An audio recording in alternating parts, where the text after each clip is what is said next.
In the early hours of October 25th, 1415, St. Crispin's Day, the sodden fields near the village of Agincourt bore witness to one of history's most dramatic military confrontations.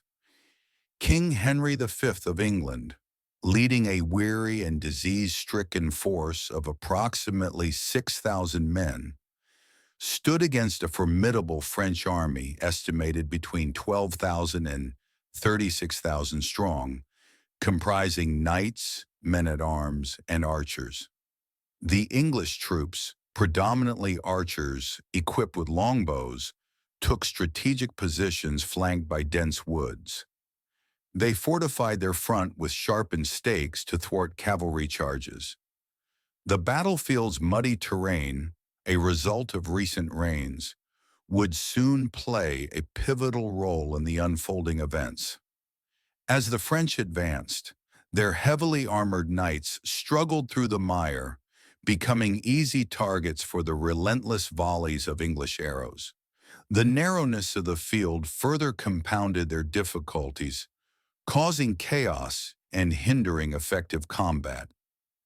English archers, after exhausting their arrows, joined the fray with melee weapons, contributing to the overwhelming of the French forces. By midday, the battle had concluded with a decisive English victory. French casualties were staggering, with estimates of up to 6,000 killed, many of whom were nobility, while English losses were comparatively minimal.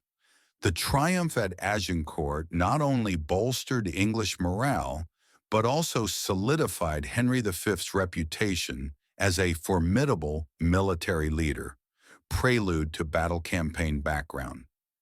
In August 1415, King Henry V of England landed in France with approximately 11,000 men, initiating a siege on the port town of Harfleur. The siege lasted 5 weeks, resulting in the town's surrender on September 22nd.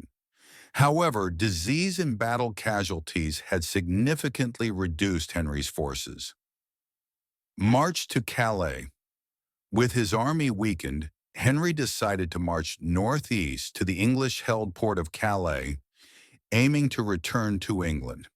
During this march, his path was blocked by a much larger French army near the village of Agincourt. The battlefield terrain. The battlefield was a narrow, muddy strip of land flanked by dense woods. Recent rains had turned the ground into a quagmire, which would play a crucial role in the battle's outcome.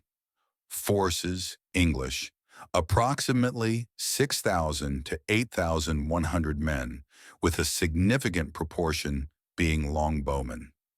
French.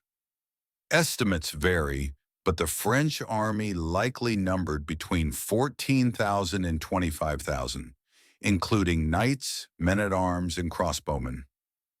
Wikipedia battle commences initial positions.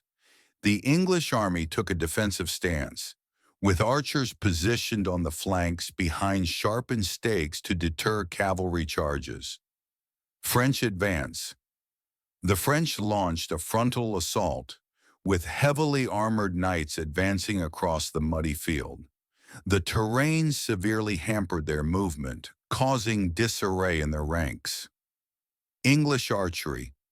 English longbowmen unleashed volleys of arrows, inflicting heavy casualties on the advancing French.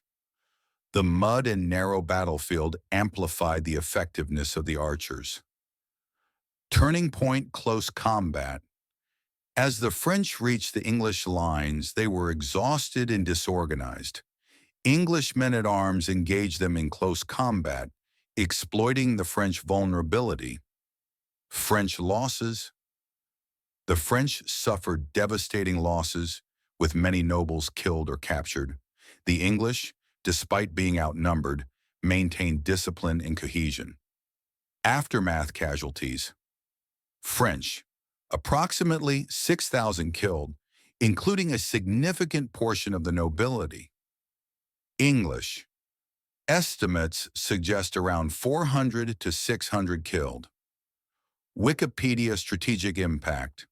The victory at Agincourt boosted English morale and solidified Henry V's reputation as a formidable military leader.